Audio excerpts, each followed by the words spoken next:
नमस्कार, आप देख रहे हैं दुनिया की खबर। मैं हूं शुभी मिश्रा आपके साथ। और सबसे पहले आज हम बात कर लेते हैं नेपाल के बारे में। नेपाल की नई अंतरिम सरकार ने आखिरकार अपनी कैबिनेट का पहला चेहरा दुनिया के सामने ला ही दिया है। प्रधानमंत्री सुशील कार्की ने अपनी टीम में 3 अहम नामों को शामिल किया है। इनमें कुलमान घिसिंग, रामेश्वर खनाल और ओम प्रकाश आर्यल शामिल है।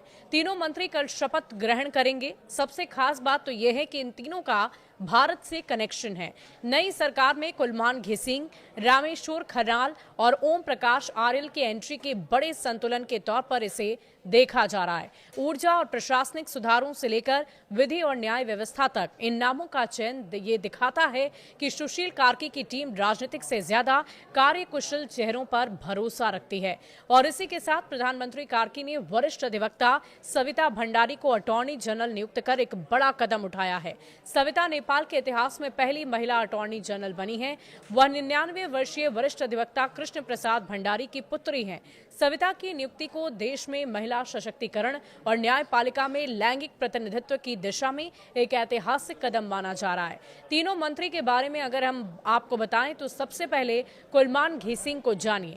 नेपाल में ऊर्जा क्षेत्र का सबसे भरोसेमंद नाम के तौर पर इन्हें जाना जाता है। वे नेपाल इलेक्ट्रिसिटी अथॉरिटी NEA के कार्यकारी निदेशक भी रह चुके हैं और देश को लोड शेडिंग मुक्त बनाने का श्रेय भी उन्हें ही जाता है। घिसिंग ने तकनीकी दक्षता और पारदर्शिता से ये कर दिखाया है कि ईमानदार नेतृत्व के जरिए जनता के जीवन में बड़ा बदलाव लाया जा सकता है। ये इंजीनियरिंग बैकग्राउंड से आते हैं और लंबे वक्त से पावर सेक्टर में सुधार की दिशा में काम कर रहे हैं। उनकी लोकप्रियता इतनी है कि लोग उन्हें पावर हीरो कहकर पुकारते हैं। नई सरकार में उनका मंत्री बनना इस बात का संकेत है कि सुशील कार्की ऊर्जा और इंफ्रास्ट्रक्चर सुधार को प्राथमिकता देने जा रही हैं। घिसिंग ने भारत में पढ़ाई की है। खासकर झारखंड के जमशेदपुर शहर में रीजनल इंस्टीट्यूट ऑफ टेक्नोलॉजी से उन्होंने इलेक्ट्रिकल इंजीनियरिंग की पढ़ाई की थी। दूसरा नाम रामेश्वर खनाल, इकोनॉमी एक्सपर्ट हैं। रामेश्वर खनाल नेपाल सरकार के पूर्व वित्त सचिव रह चुके हैं। उन्हें आर्थिक नीति और राजस्व सुधारों में विशेषज्ञ माना जाता है। कराधान और बजट प्रबंधन में उनकी गहरी समझ ने नेपाल की वित्तीय व्यवस्था को कई बार संकट से उबारा है। खनाल ने पारदर्शी आर्थिक तंत्र और संस्थागत सुधार पर लगातार काम किए हैं।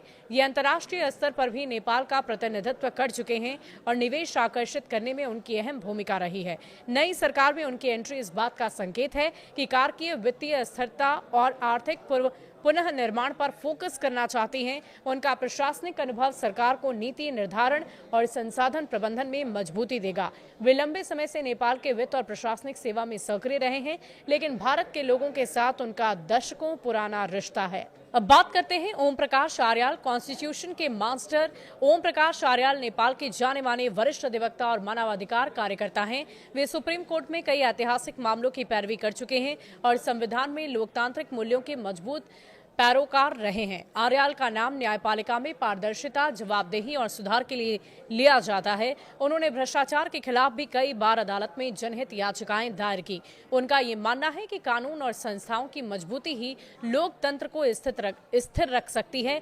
मंत्री के तौर पर उनकी ये नियुक्ति ये दिखाती है कि सरकार कानून के राज और न्यायिक सुधार को अहमियत दे रही है। उनकी मौजूदगी से नागरिक अधिकारों और पारदर्शिता के एजेंडों को मजबूती मिलेगी। इनका भारतीय कानूनविदों और सरकारी अफसरों के साथ अहम रिश्ता रहा है।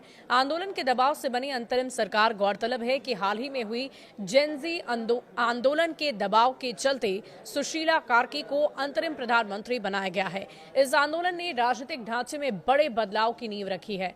कार्की के सामने सबसे बड़ी चुनौती स्थिरता और भरोसे का माहौल बनाने की है और इसी बीच काठमांडू में हालात सामान्य होते हुए नजर आ रहे हैं। सड़कों पर यातायात दोबारा बहाल हो चुकी है और बाजारों में रौनक लौट आई है।